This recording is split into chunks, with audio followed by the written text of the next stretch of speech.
Douglas Ducote, an American patriot by the grace of God, do solemnly swear to support and defend the Constitution of the United States of America from enemies foreign and especially domestic.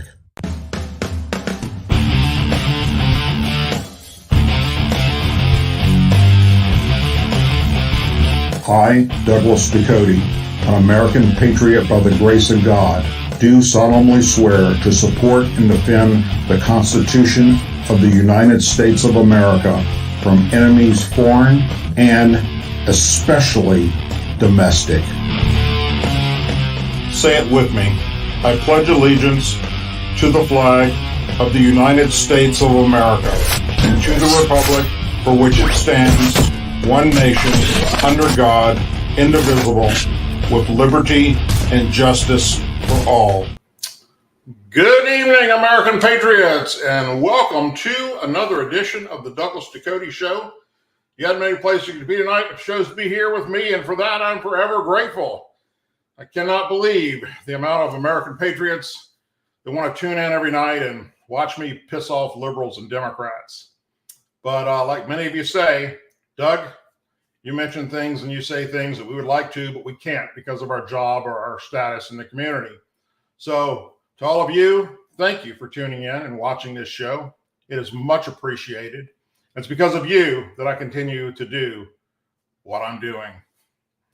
So, a little bit of history for you. On this day in history, November 9th, 1989, the Berlin Wall fell, marking the end of the Cold War and victory by the United States and Western allies. Then, on January 20th, 2021, 32 years later, Joe Biden becomes president and lands us right back into the Cold War with Russia. As we sit here today, Joe Biden's administration not only has Russia talking about using a nuclear weapon against us and our allies, but also North Korea and Iran as well. This administration is single-handedly, through weak Jimmy Carter type ideology, helped set the world on fire and produce more hatred towards our country than anyone in the history of the United States of America. Wow. That's a mouthful, and it is 100% spot on and correct, sadly.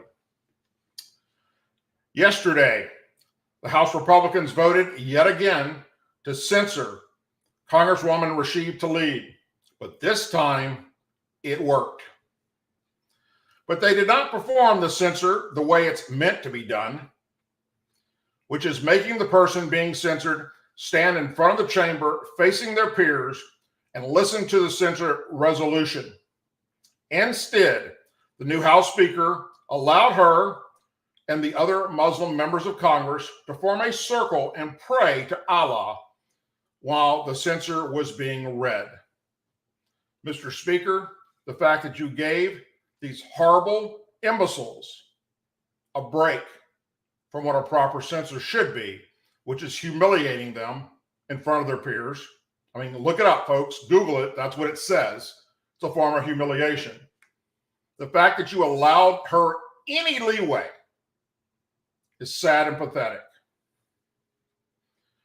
As for censoring, it does absolutely nothing.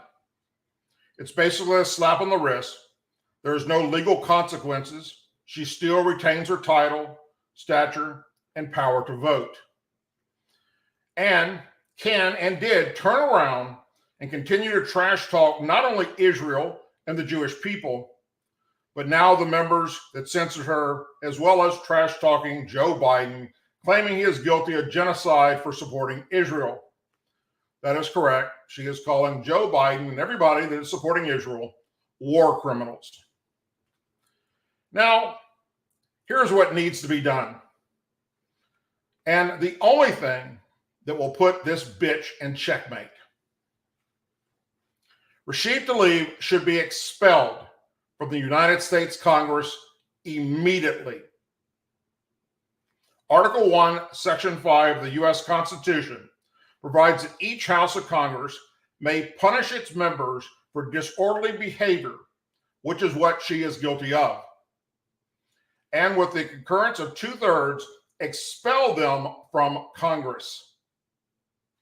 Since 1789, the Senate has expelled 15 members. Not only should she be expelled, but so should Ilhan Omar, who is just as guilty, if not more so. These two anti-American, anti-Israel, and anti-Jewish members of Congress should be numbers 16 and 17 to be expelled. Rashid Tlaib and Omar are 100% guilty of promoting violence against Jewish Americans, and we're seeing it happen every day across this country, to include many being physically injured and maimed and killed. 2 recently have been killed by these protesters here in America. And I, for one, don't understand where the FBI and the Department of Justice is. Why they are giving these 2 terrorist sympathizers a pass is beyond me. Shouldn't happen. They should face the consequences for their actions. The House Committee on Homeland Security released its latest startling statistics fact sheet outlining U.S. Customs and Border Protection September and fiscal year 2023 border encounter data. In the final month of fiscal year 2023, Border Patrol recorded 269,735 encounters at the southwest border, marking another unprecedented milestone under Department of Homeland Security Secretary Alejandro Mayorkas and President Joe Biden's open border policies. This monthly number also represents an 86% increase from June of 2023, when the Biden administration celebrated a short-lived drop in illegal crossings following the end of Title 42. The annual numbers provide just as catastrophe as that does. In fiscal year 2023, CBP recorded more than 2.4, you ready for this? Million encounters at the southwest border and more than 3.2 million encounters throughout the country. Just this fiscal year, 169 of those individuals were on the terrorist watch list and were apprehended attempting to enter the country illegally. And at least 1.7 million known gotaways have evaded apprehension since fiscal year 2021. Americans did not need more proof that Biden and Mayorkas' post-Title 42 strategy had failed, but unfortunately, that's exactly what we have gotten. As this disaster spirals further out of control, the Biden administration does not know how many dangerous illegal aliens are entering the country undetected, especially as Border Patrol agents are being pulled off the front lines to help process and release the historic number of illegal aliens that have been flooding our southern border. While monthly apprehensions and encounters continue to increase, Mayorkas simply continues to double down on his mass parole programs, incentivizing and facilitating the entry of other NMAS's aliens into the United States at a scale that's never been seen before. Fact check on the southern border. You ready for this? Encounters at the southwest border in fiscal year 2023 alone increased over 40% since fiscal year 2021, 4% compared to fiscal year 2022, and more than 100% compared to fiscal year 2019. Last month, U.S. Customs and Border Protection reported a 40% increase compared to September 2021 and 18% compared to September of 2022. Since Biden took office, there have been, drumroll please, 7.5 million encounters and 6.2 million encounters at just the southwest border, in addition to 1.7 million known gotaways that were not apprehended. That's more than under any previous administration in American history. But yet, if you listen to Jean Pierre, the White House spokesperson in her press conferences every day, or you listen to Alejandro Marcos, you would hear that the border's secure. If you listen to Democrats up in Washington, D.C., oh, the border's secure. That is a bold-faced fucking lie. This border is so wide open, it's absolutely unbelievable. In fiscal year 2023, 169 individuals whose names appear on the terrorist watch list were stopped trying to cross the U.S.-Mexico border between ports of entry. 18 were apprehended in just September alone of this year. So far in fiscal year 2023, CBP has arrested 35,433 aliens with criminal convictions or outstanding warrants nationwide, including 598 known gang members, 178 of those being MS-13 gang members. In fiscal year 2023, CBP, including air and marine operations, has seized 27,293 pounds of fentanyl coming across just our southwest border, which is enough to kill more than 6 billion people. Folks, you can go to the Border Patrol's website and read those facts for yourself. If you think I just make this shit up because it's fun, it's not. I hate to tell you what's actually happening on our southern border. Many of you that watch this show know I've been down there several times. I've done several documentaries on it. You can see the documentaries at douglasducote.com. And I've shared with you what we personally experienced and witnessed down there. It's horrific. It's absolutely horrific. It's horrible what is happening on our southern border. The House Oversight Committee subpoenaed President Biden's son, Hunter, his brother, James, and Biden family associate Rob Walker yesterday.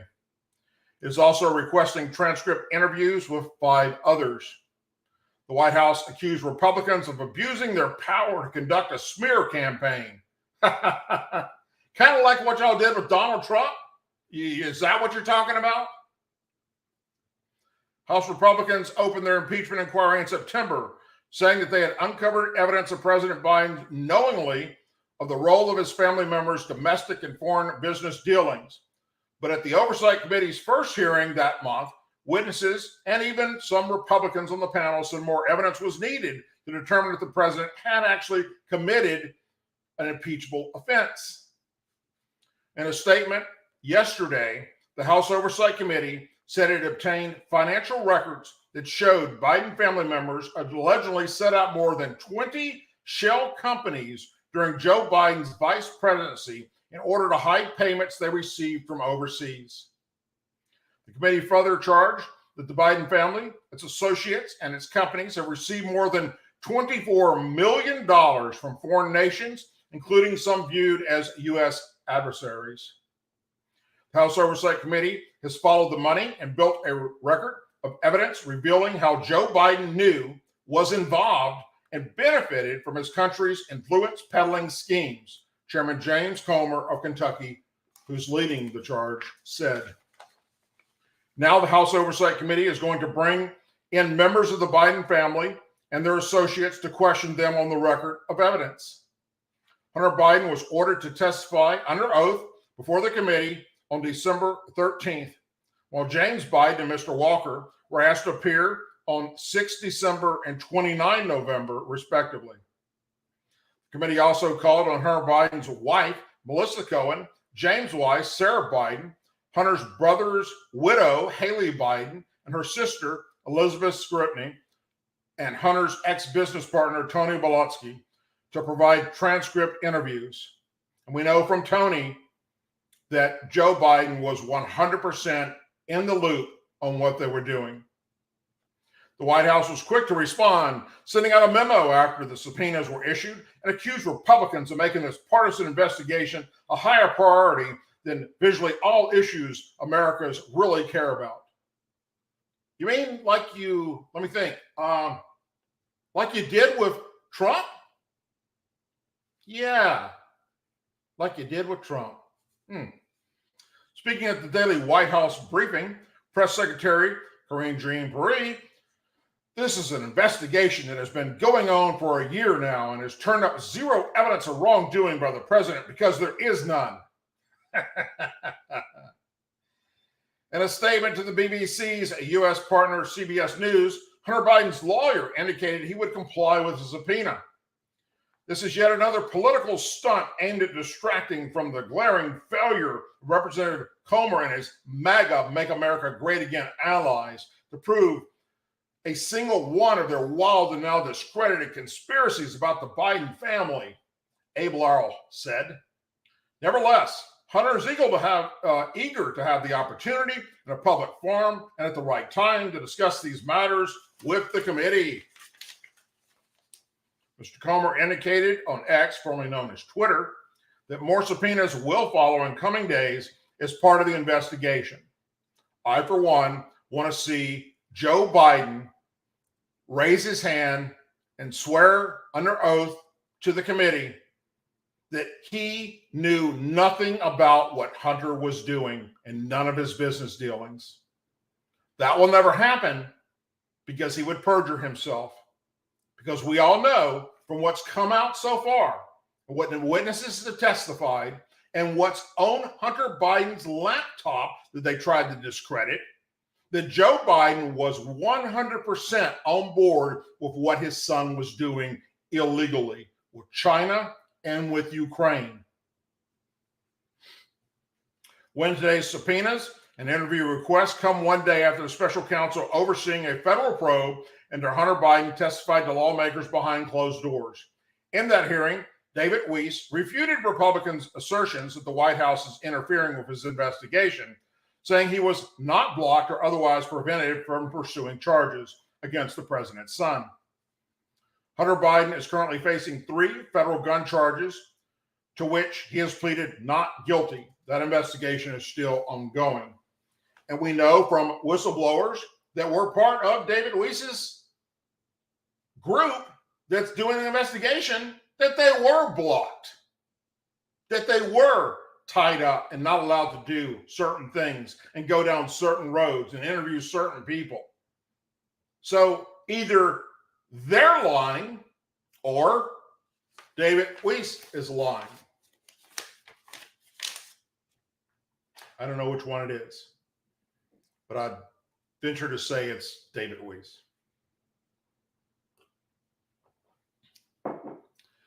Biden's latest plan to wipe out fossil fuels should raise alarms with every American, regardless of your political affiliation. But sadly, too many Americans are stuck on stupid. As crude oil approaches $100 a barrel, and by the way, I can remember when it was $30 a barrel, amid turmoil in the Middle East, the Biden administration continues its war on fossil fuels by hamstringing federal offshore drilling leases to the bare minimum required by law. Iran, Russia, Venezuela, and other adversary oil producers are the only winners of such a non-cynical decision, while the biggest losers may be America's energy security. The Interior Department's 5-year plan of offshore oil and gas leasings include a mere 3 actions in the Gulf of Mexico over the next 5 years, by far the lowest since World War II. In comparison, the Trump administration proposed a plan in 2018 for 47 lease cells located in the Atlantic, Pacific, and Alaska. Even the Obama administration held 2 auctions most years.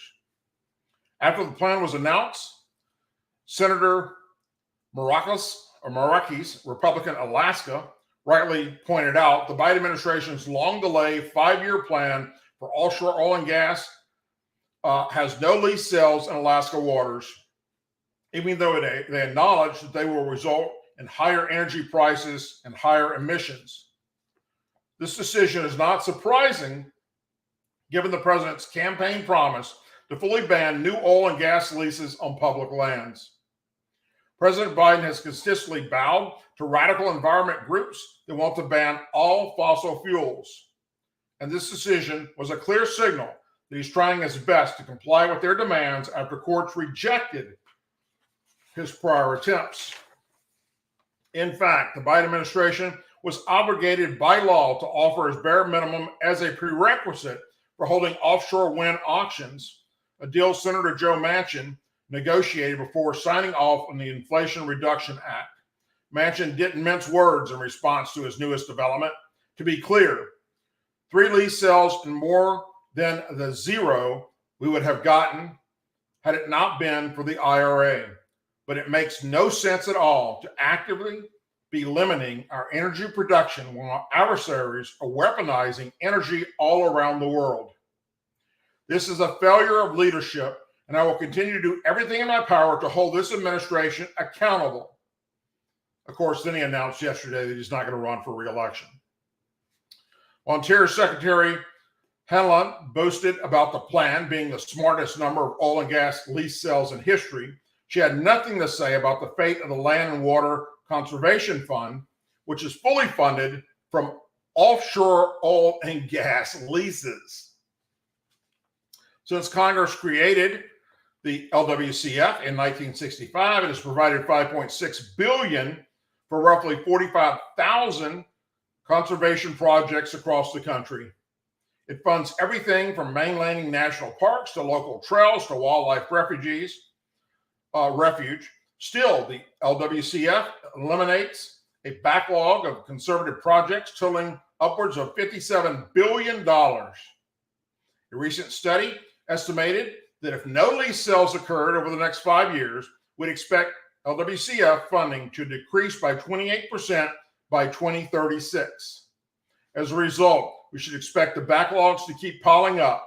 Draining the LWCF funding will be catastrophe to our public lands. Yet environmental organizations are adamant we cancel its funding source. Where are y'all going to get the money for all this shit then?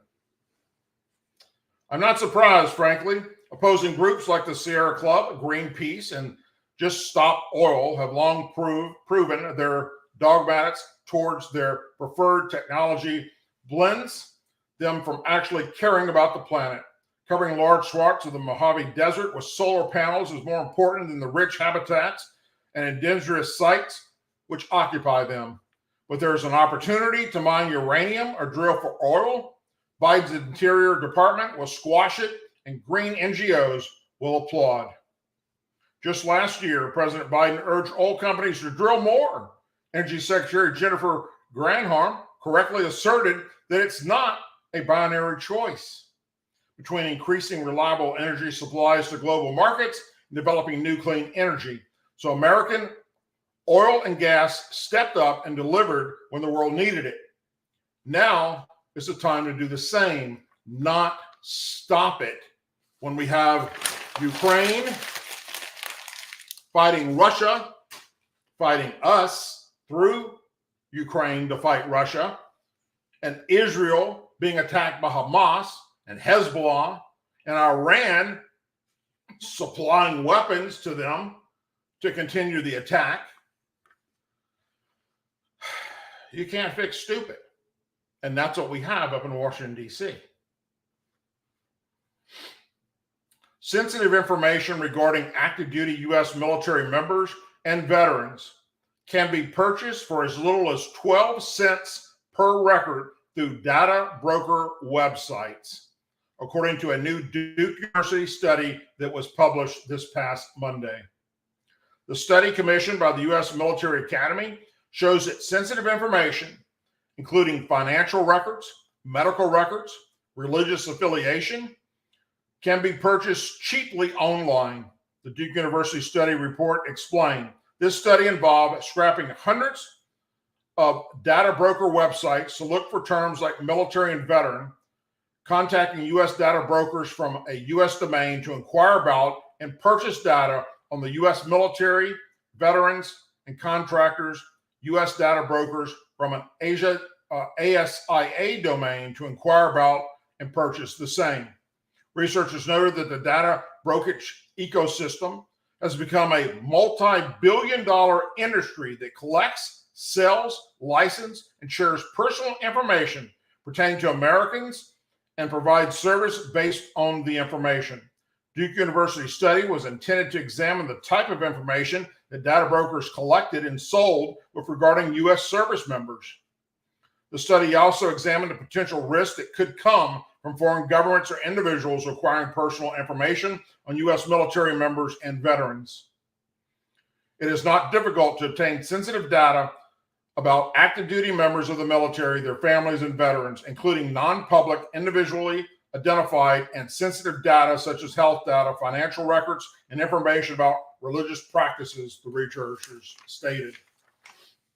The team brought this and other data from U.S. data brokers via a.org and a.asia domain for as low as 12 cents per record. Location data is also available through the team did not purchase it.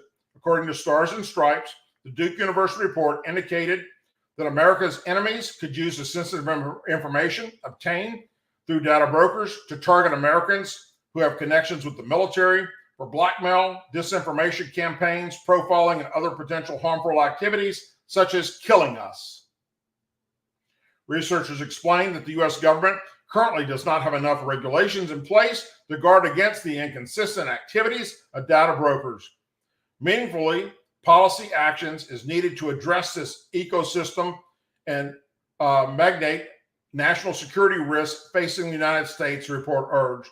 The U.S. Military Academy Commission study recommended that Congress pass a thorough privacy act that would place significant controls on the data brokerage industry, which could limit the dangers highlighted throughout the report. Foreign governments has historically sought data about American persons and organizations for espionage, election interference, and other purposes, the report stated. Their interest in the U.S. military in particular is high. U.S. Senator Bill Cassidy and Elizabeth Warren, one a Republican and one a Democrat, both released statements Monday in response to Duke University's report.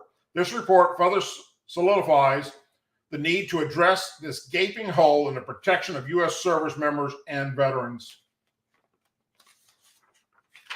Our legislation defends the men and women in uniform from having their personal information sold to our enemies like China and Russia. We must act in the interest of national security and protect those who defend our nation.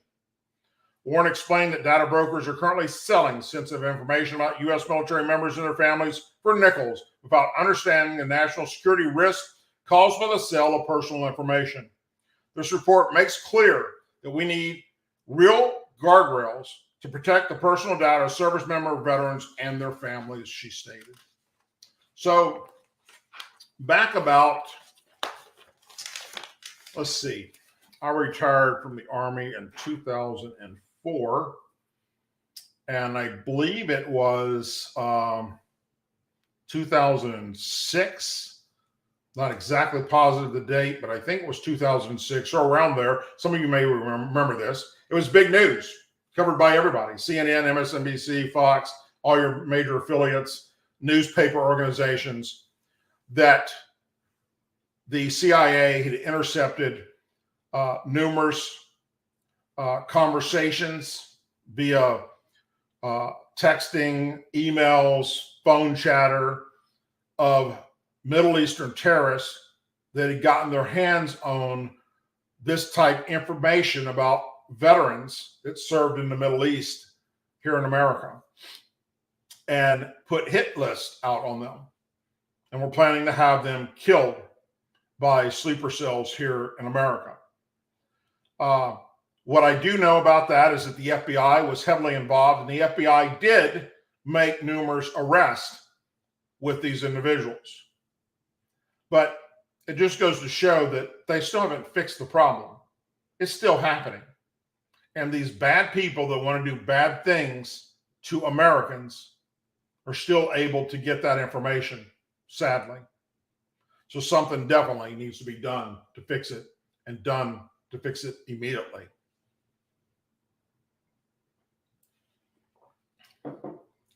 The second in command at Hezbollah, the powerful Iranian-backed militia in Lebanon, has said Israel's killing of civilians in Gaza risks wider war in the Middle East. Sheikh Naman Qassami told the BBC that very serious and very dangerous developments could occur in the region, and no one will be able to stop the repercussions. Hamas deputy leader was speaking in an interview in Beirut as the Hamas-run health ministry in Gaza said more than 10,000 people have been killed there, although that's Hamas saying it, so it's probably bullshit. Israel's assault follows Hamas' attack on 7 October, which killed 1,400 people, 1,000 of them being civilians, chopping off the heads of babies. In fact, there was recently some footage and video that was released where that they took, the Hamas terrorists took this video and released it, where they took a baby, a Jewish baby, and put it in a fucking microwave and nuked it dead. That's some sick shit.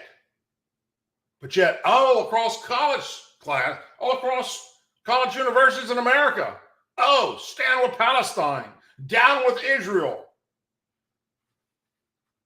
Fucking entitled little pricks. The danger is real, he said, because Israel is increasing its aggression against civilians and killing more women and children. Is it possible for this to continue and increase without bringing real danger to the region? I think not, this terrorist said. He insisted any escalation would be linked to Israel's actions. Every possibility has a response, he said. Hezbollah, the party of God, has plenty of possibilities.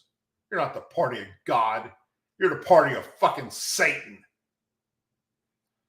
The Shia Islamic group, classed as a terrorist organization by the UK, US, and the Arab League, is the largest political and military force in Lebanon.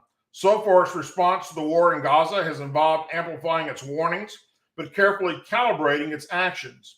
When Israel struck, killing a woman and 3 children in southern Lebanon on Sunday, Hezbollah used Grad rockets from the first time in the conflict, killing an Israeli civilian. Hezbollah leader Hassan Nasrallah has threatened that every civilian death in Lebanon will reach across the border. But notably, he has not threatened Israel with all-out war. While insisting that all options are on the table, the militant group has confirmed itself to cross-border attacks, hitting mainly military targets. More than 60 of its fighters have been killed, but it has plenty more battle-hardened supporters to replace them. One fighter, buried in Beirut this week, was the 5th member of his family to die of Hezbollah going back generations. Throughout our interview, the organization deputy leader tried to portray Hezbollah as a defensive organization, though it is committed to Israel's destruction and sparked a war of Israel in 2006 by abducting 2 of its soldiers in a cross-border raid. Sheikh Qassami claimed Israel initiated the aggression against Gaza in a heinous way, when the BBC pointed out that it was Hamas that had attacked Israel on 7 October. He defended the attacks as an inevitable response to Israel's occupation of Palestine lands. He repeated the unfounded claim that Israel forces, not Hamas, killed many Israeli citizens, but what the helmet cameras worn by Hamas militants showed them on a killing spree. He parried the question, why don't we look at what Israel's done inside Gaza, he said. They kill civilians and demolish their homes. Well, check this out, you little fucking prick. Loosen up your fucking hijab or whatever the hell it is on your head.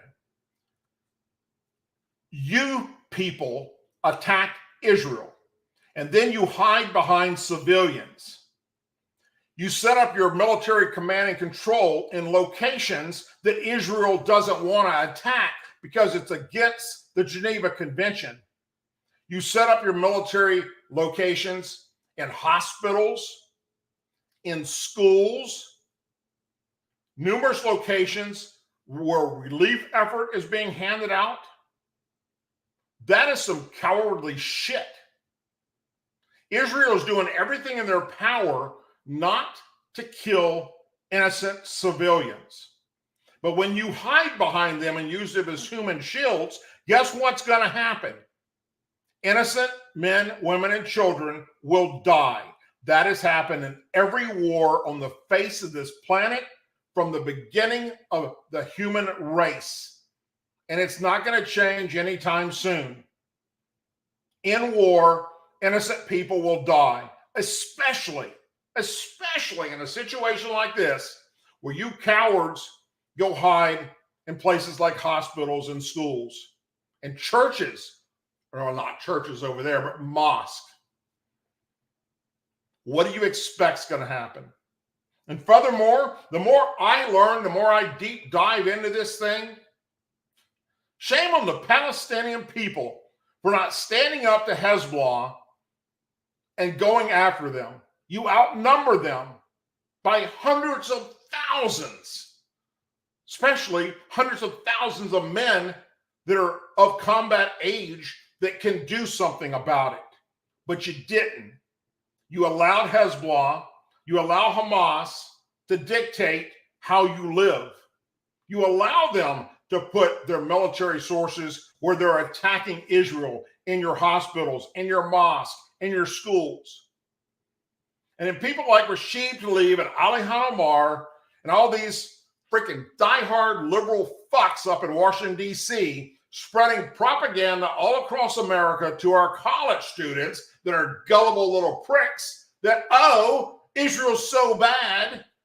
The American flag is so bad. America is so bad. We're the worst enemy. No. You people have no clue about history of anything.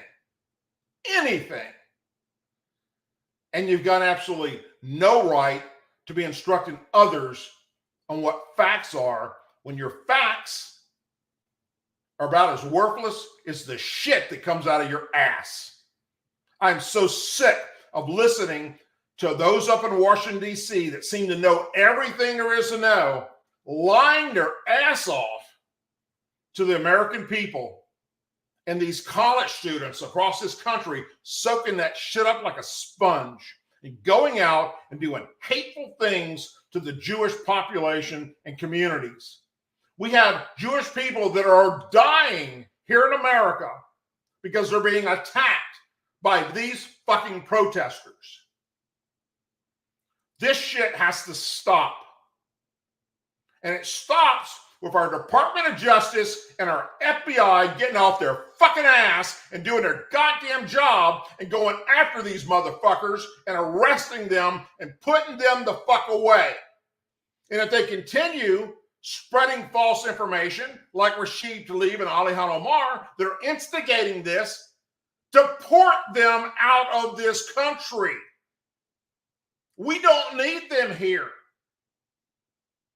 Those two people, Jewish people that are now dead, it's all because of what's coming out of Rashid Tlaib's mouth.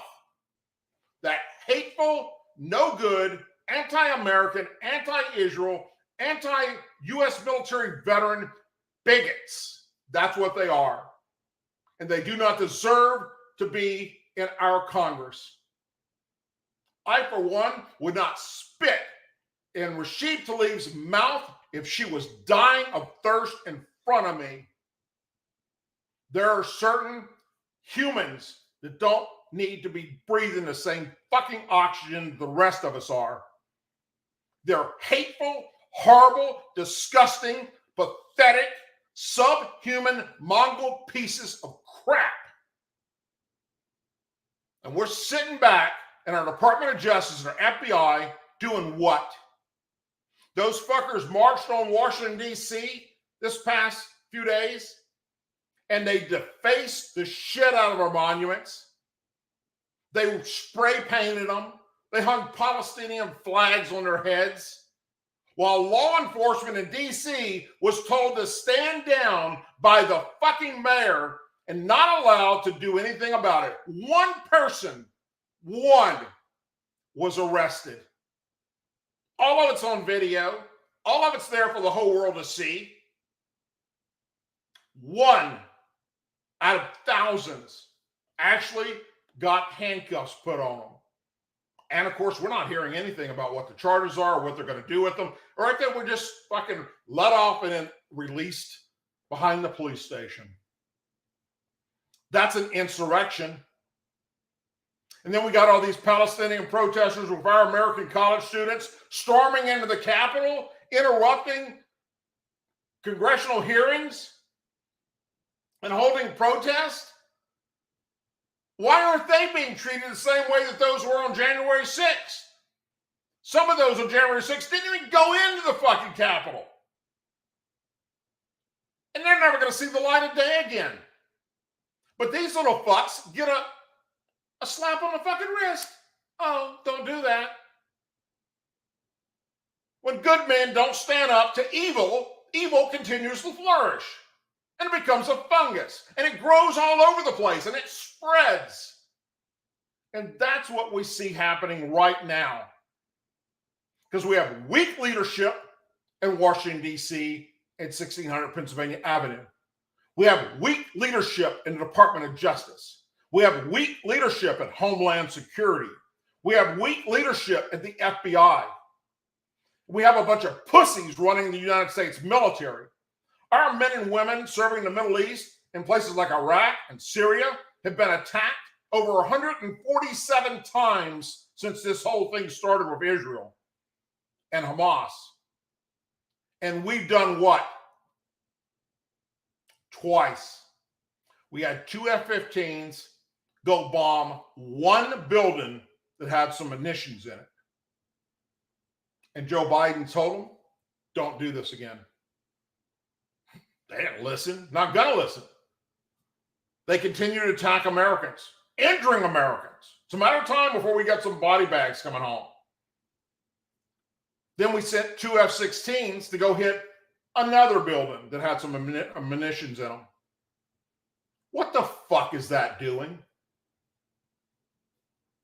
I mean, you couldn't make this shit up if you tried.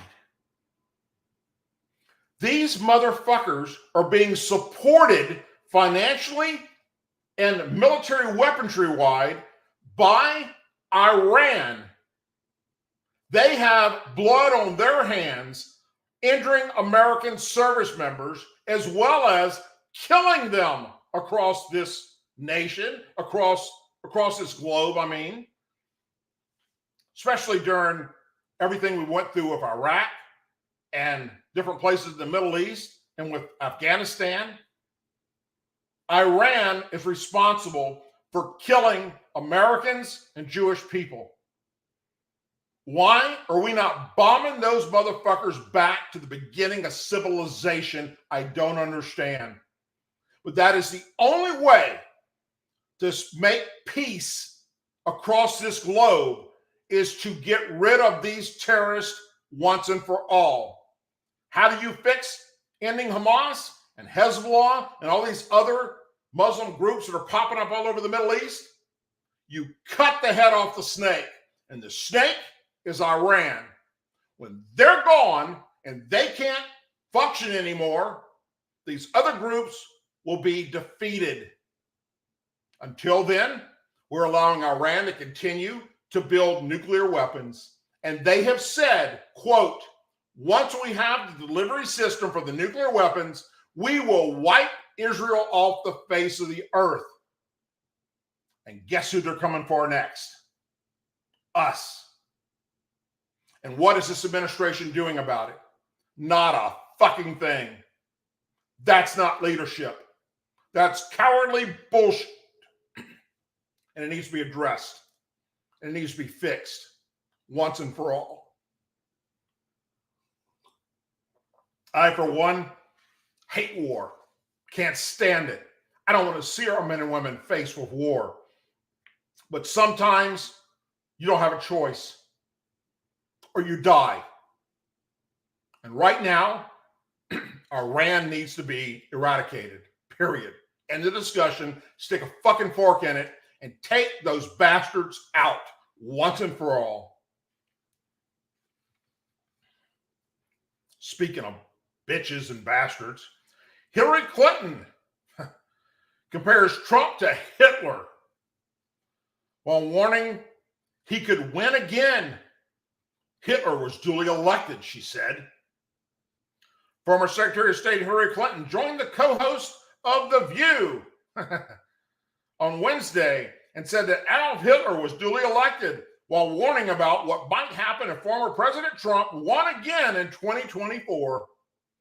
Co-host Sonny Holston asked Clinton about what might happen if Trump were to be elected in 24 as he seeks a second term in office after losing in 2020.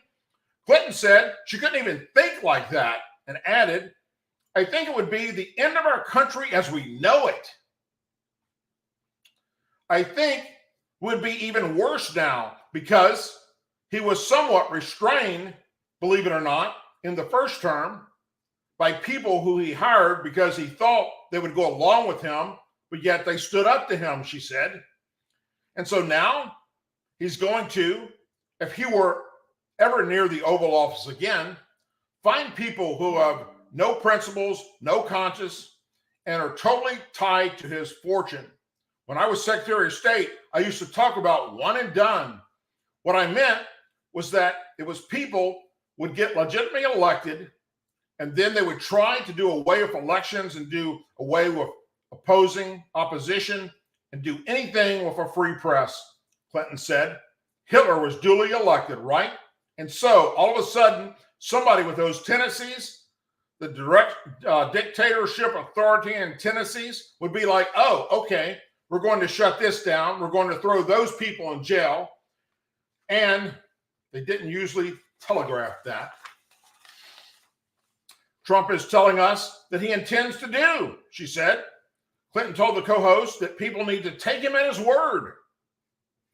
Holston agreed and said, "We need to listen to him. He means to throw people in jail who disagree with him, shut down legitimate press outlets, do what he can to literally undermine the rule of law and our country's values," Clinton said. Holston also said that Clinton lost to Trump in 2016 would go down in history as one of the most pivotal moments in this country. Clinton called for a formal deprogramming for Trump supporters during a CNN interview a few weeks ago. I mean, we have very strong partisans in both parties in the past, and we have a very bitter battles over all kinds of things. But there wasn't this little tail of extremism waving, wagging the dog of the Republican Party as it is today. And sadly, so many of those extremists, those MAGA extremists, take their marching orders from Donald Trump, who has no credibility left by any measure, she said. He's only in it for himself. He's now defending himself in civil actions and criminal actions. And when do they break with him? She said. Clinton continued, because at some point, maybe there needs to be a formal deprogramming of the cult members, but something needs to happen. You're right, Hillary. Something does need to happen. You should be charged with treason.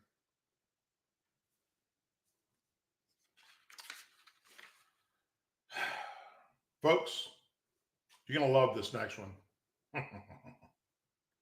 Son of a bitch, you're going to love this. While the world is on fire, the Department of Health and Human Services has nothing better to do. So they rolled out a new gender pronoun policy that one Heritage Foundation expert and former HHS official says violates employees' rights and result in firing for misgendering. HHS and the federal government is requiring its employees to speak falsehoods. Roger Savarno, the Heritage Foundation's vice president for domestic policy and the former head of civil rights at HHS during the Trump administration, told Fox News Digital. Savarno first spoke the story on X, formerly Twitter, last week. He wrote that HHS imposed a transgender pronoun mandate on its employees who will now be forced to deny biological realities with their own words or face being fired. And he included a screenshot of an email sent to employees at the department. Sbarro told Fox News Digital that the First Amendment protects federal employees from being required to speak falsehoods, being compelled to adopt a state-approved ideology, and requiring people to deny their own faith. These policies require all those things, said Sbarro, a Harvard Law School graduate. All employees should be addressed by the names and pronouns they use to describe themselves. The email to HHS employees stated as part of its push for gender identity and non-discriminatory guidelines. And it says, protects employees' rights and protections related to gender identity. Sbarro says the push against the two White House executive orders, one in January 2021 and one in June of 2022, that were framed as ways to combat gender disinformation on the basis of gender identity. All applicants and employees should be addressed by the names and pronouns that they use to describe themselves, including correct names and pronouns, helps workplace free of discrimination and harassment. The U.S. Office of Personnel Management's guideline states, this practice also creates an inclusive work environment where all applicants and employees are treated with dignity. The isolated, inadvertent use of an incorrect name or pronoun will generally not constitute unlawful harassment, but as the Equal Opportunity Commission, EEOC, has explained, continued intentional use of an incorrect name or pronoun could, in certain circumstances, contribute to an unlawful hostile work environment. An unlisted YouTube video linked to the email to HHS employees last week, which featured Assistant HHS Secretary Rachel Levin, who identifies as transgender, says that who you know yourself to be is valid. Sbarro explained to Fox News Digital that the Orwell policy means that misgendering someone would qualify as violating anti-discrimination laws, which gets you fired.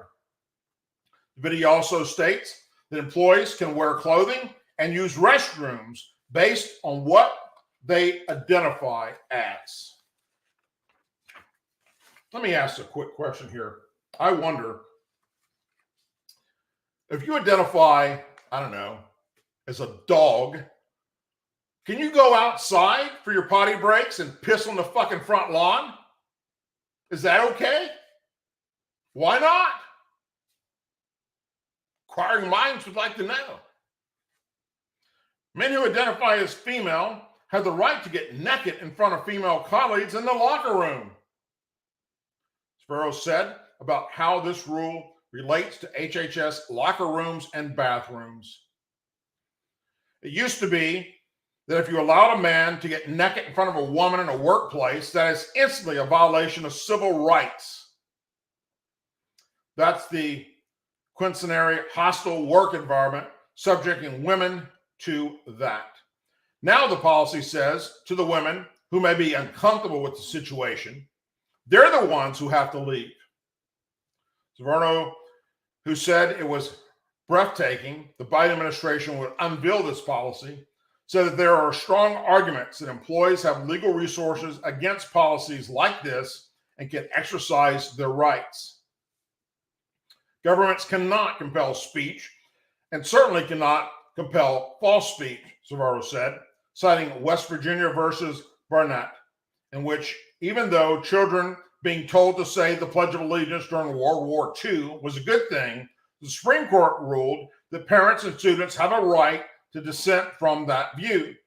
We protected the right of political distance, and here it's a Pledge of Allegiance to a rainbow flag that's been essentially required, Sbarro said.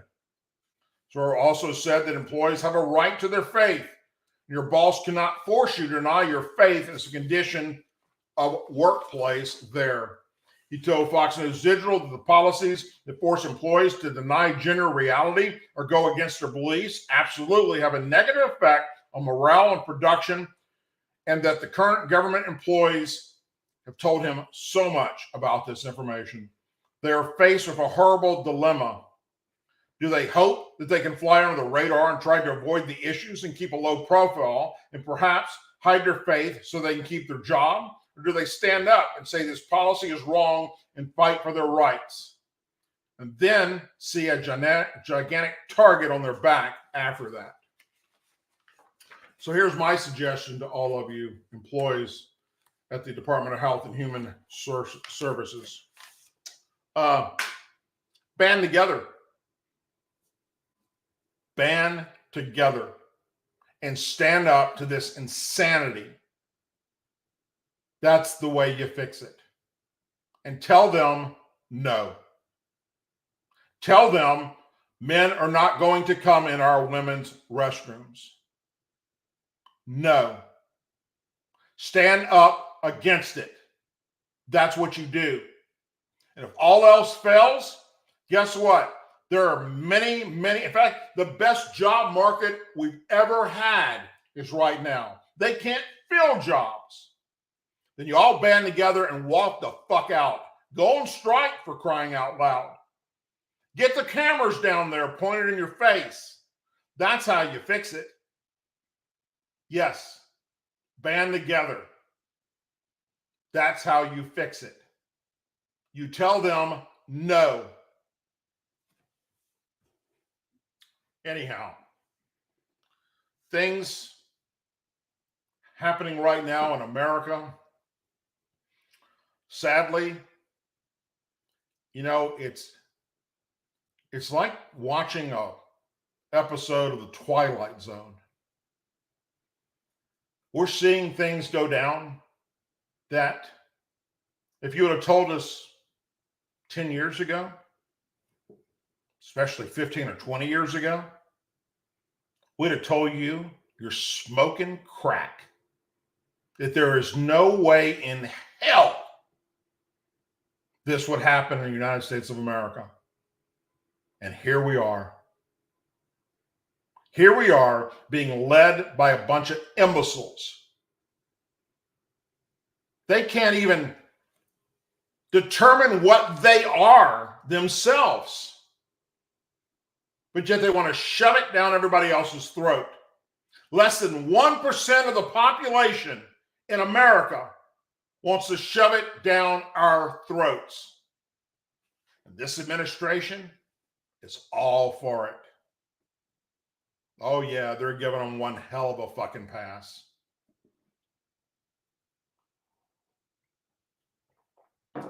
Anyhow, prayer.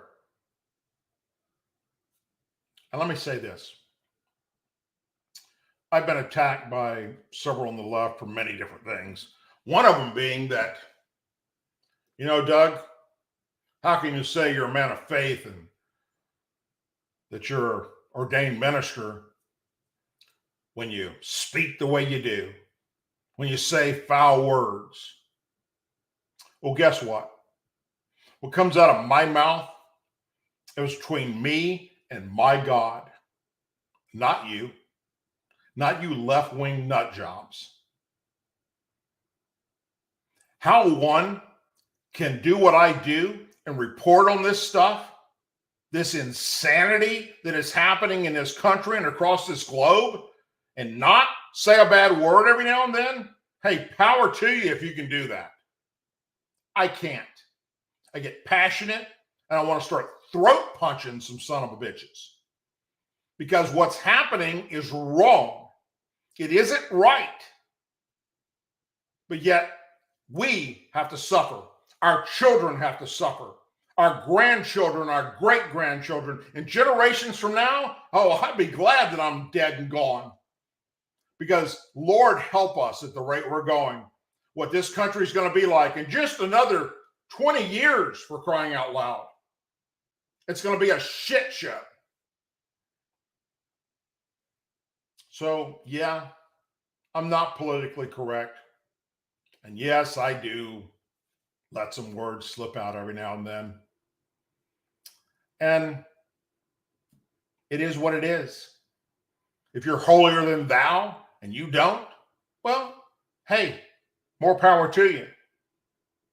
But I be me. And I say what I want to say because that's the freedoms I've fought for. And you can either tune in and watch it and listen to it or don't. I don't care.